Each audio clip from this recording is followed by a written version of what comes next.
A continuación vamos a llevar a cabo una entrevista, como te anticipamos, con Ignacio Utin. Él es autor de varias propuestas en relación a lo que es el conflicto de Rusia y Ucrania. Exactamente, los nombres de los libros son Ucrania-Donbass, una renovada guerra fría, y Ucrania, crónica desde el frente. ¿Cómo estás, Ignacio? Un placer tenerte con nosotros aquí en Enlace Internacional. ¿Qué tal? Muchas gracias por la invitación. Igualmente. Bueno, Ignacio, son muchos los eventos, ¿no?, con respecto a la guerra en Ucrania. Ya han pasado 7 meses. Nos gustaría conocer primero qué lectura haces vos de este conflicto bélico que ya lleva más de 7 meses. Bueno, en principio es un conflicto con muchísimas aristas. Quizás por eso sea un conflicto tan difícil de determinar y tan difícil de definir, porque hay muchos actores involucrados. Obviamente los primeros actores involucrados son Rusia y Ucrania, el país invasor y el país invadido, pero hay que tener en cuenta a otros actores que también participan indirectamente del conflicto, como todos los miembros de la OTAN, que hoy por hoy son 30, pronto serán 32 cuando se incorporen Finlandia y Suecia. Hay que tener en cuenta el aspecto económico, porque Rusia es un gran proveedor de hidrocarburos a la Unión Europea, con lo cual la Unión Europea también participa indirectamente del conflicto. Ucrania es un gran exportador de alimentos, no solo a la Unión Europea, también a países del norte de África, a países de Medio Oriente, a algunos países de Asia Oriental. Hay muchas aristas a tener en cuenta y según con quién se hable, alguna arista es más importante que otra. Por ejemplo, cuando comenzó la invasión, la operación especial, como la llamó Vladimir Putin, el presidente ruso habló de desnazificar Ucrania. Sí. Entonces, para él probablemente el aspecto identitario o el aspecto que tenga que ver con los distintos partidos políticos de Ucrania es fundamental. Pero quizás no lo es tanto para la Unión Europea. Según con quién se hable, una arista del conflicto es más importante que otra. Pero creo que lo importante es saber que estamos hablando de un conflicto muy grande, con muchísimas aristas, con muchos actores involucrados y con una complejidad muy importante. Bien. Ignacio, se está hablando bastante en los últimos días de potenciales anexiones que podría generar Rusia, sumado a la convocatoria de alrededor de 300.000 reservistas para avanzar. ¿Cómo ves vos estos dichos? ¿Qué tan reales y cómo puede llegar a impactar en lo inmediato?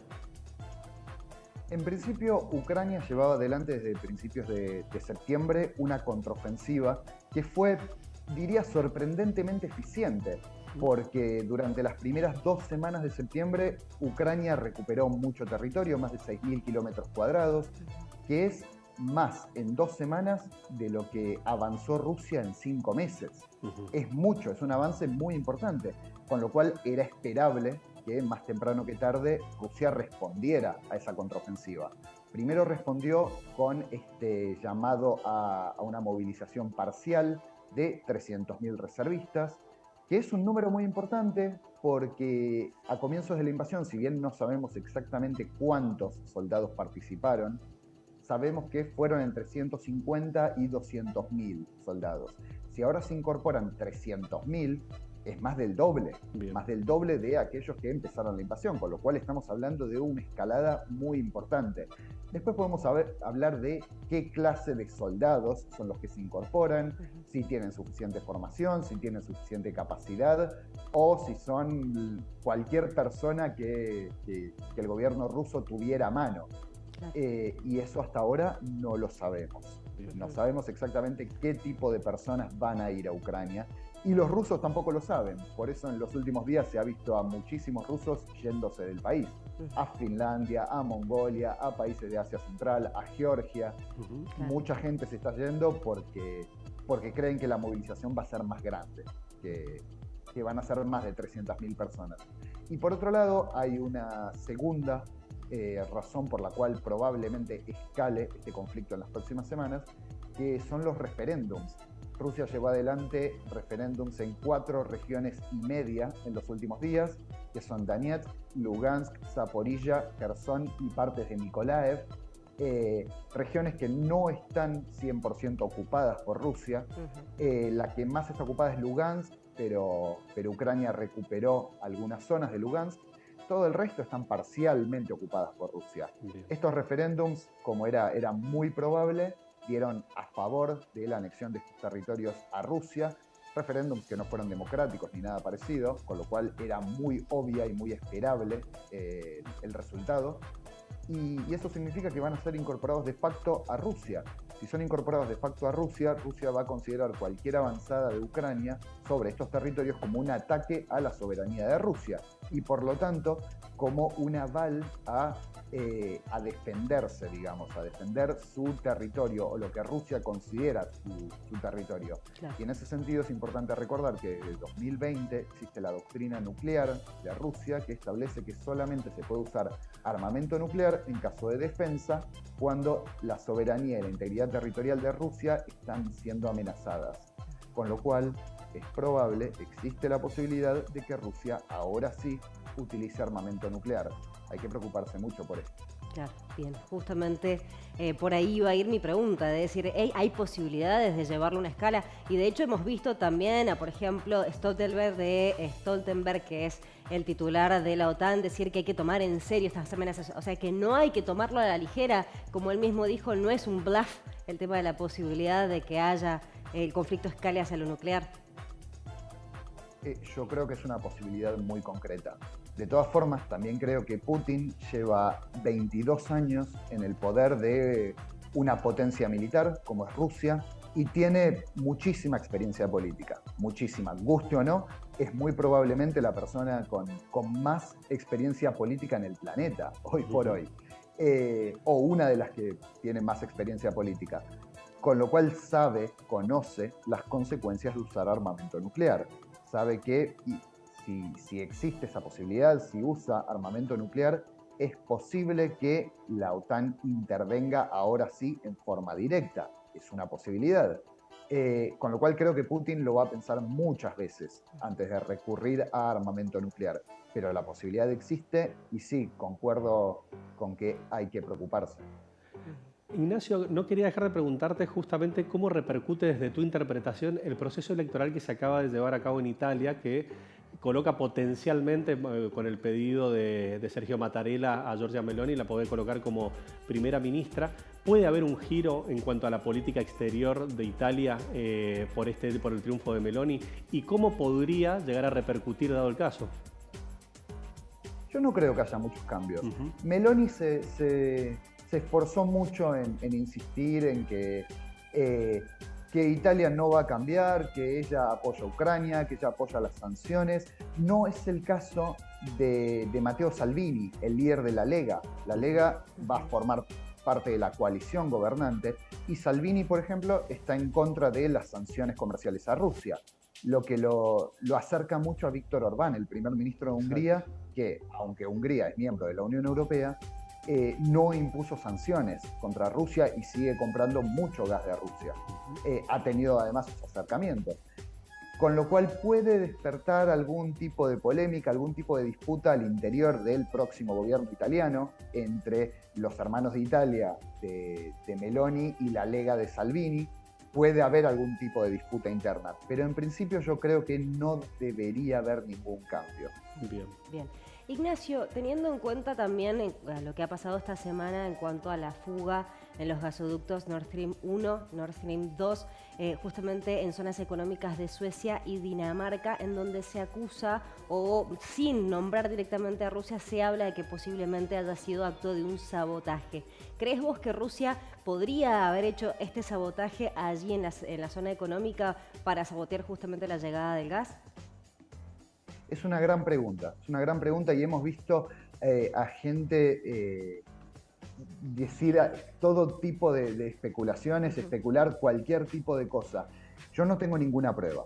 Sí me parece muy probable que esto se haya tratado de un sabotaje, porque el Nord Stream 2 es un gasoducto nuevo y bien construido, con lo cual es poco probable que haya sido un accidente. Y además se han registrado explosiones. Es muy probable que se haya tratado de un sabotaje. El problema es, ¿sabotaje de quién? ¿A quién beneficia esto? Y hay dos posiciones muy claras. Por un lado hay una posición que dice que fue Estados Unidos, porque es Estados Unidos el que más se beneficia si Rusia deja de proveer gas a la Unión Europea por completo. porque Estados Unidos puede vender gas licuado, que es mucho más caro. Si Rusia no puede proveer de gas a la Unión Europea, solamente queda Estados Unidos como el gran proveedor, que de hecho en este momento es el principal proveedor de gas de España, con todo lo que eso significa, porque el gas licuado es mucho más caro, considerando el transporte y considerando el proceso de desgasificación. Así que diríamos que Estados Unidos es el principal beneficiado en ese caso. De hecho, Joe Biden, el presidente estadounidense, en enero había amenazado con algo similar y Estados Unidos hace mucho que presiona a Alemania para que no habilite el Nord Stream 2, que está terminado, pero nunca se habilitó. Con lo cual Estados Unidos es probable, existe esa posibilidad. Y uno puede decir también que puede haber sido Rusia para presionar aún más. Fue Rusia el que anunció que el Nord Stream 1, que está habilitado y que funciona, iba a ser cerrado por tiempo indeterminado, oficialmente por cuestiones técnicas, pero no lo sabemos, no sabemos por qué fue realmente. Con lo cual pudo haber sido Rusia que cometiera este sabotaje para presionar aún más a Europa con el invierno cada vez más cerca. Es una posibilidad y también podemos pensar que, bueno, si el principal beneficiado es Estados Unidos, entonces pudo haber sido Rusia para acusar a Estados Unidos en el marco de un sabotaje de falsa bandera o algo parecido. Existen tantas posibilidades y si uno se pone en paranoico, en conspiranoico, hay más posibilidades todavía. Lo que sí creo es que fue un sabotaje y creo que nadie va a admitirlo. Bien. Ignacio, antes de cerrar quería preguntarte para que nos comentes vos qué es lo que propone tu literatura, tus propuestas, los dos libros que has estado trabajando. Estuviste hace poco en la provincia de Mendoza presentándolos. ¿Nos podés comentar un poquito? Sí, Ucrania, Donbass, una renovada guerra fría. Es un libro más de tipo ensayístico que habla de los orígenes del conflicto y que obviamente actualizamos en una segunda edición a partir del 24 de febrero. Habla de los orígenes del conflicto, habla de los actores, incluye muchas entrevistas a soldados y especialmente a soldados extranjeros, que era lo que a mí más me interesaba. ¿Por qué españoles, italianos, chilenos o brasileños van a luchar una guerra completamente ajena? Y por otro lado, Ucrania Crónica desde el Frente es un libro que salió solamente en formato ebook, solamente en formato digital, que es una crónica de viaje en primera persona, de recorrido por las regiones del Donbass, a ambos lados de la línea de contacto, durante la guerra. Bien. Te hago una consulta. ¿El libro que está en formato papel se puede conseguir en la provincia de Mendoza? ¿Se te puede contactar? Debería poder conseguirse en Mendoza, sí, al menos en las librerías de cadena, las librerías grandes, debería estar. Bien. Si no, a través de sitios de compra-venta está. Perfecto.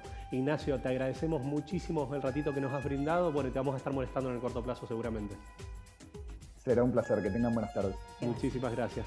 Hablábamos con Ignacio Utin, magíster en Relaciones Internacionales, también periodista, especialista en Europa Oriental, que nos brindaba este panorama muy claro y detallado sobre la situación de la guerra en Ucrania y Rusia y que ya cumplió los 7 meses. Exacto, la verdad que una claridad muy interesante, mucha actualización, lo maneja en forma coyuntural y es muy interesante justamente cómo se complementa este grado académico con la capacidad periodística que tiene para trabajar. Exactamente, un especialista en la temática.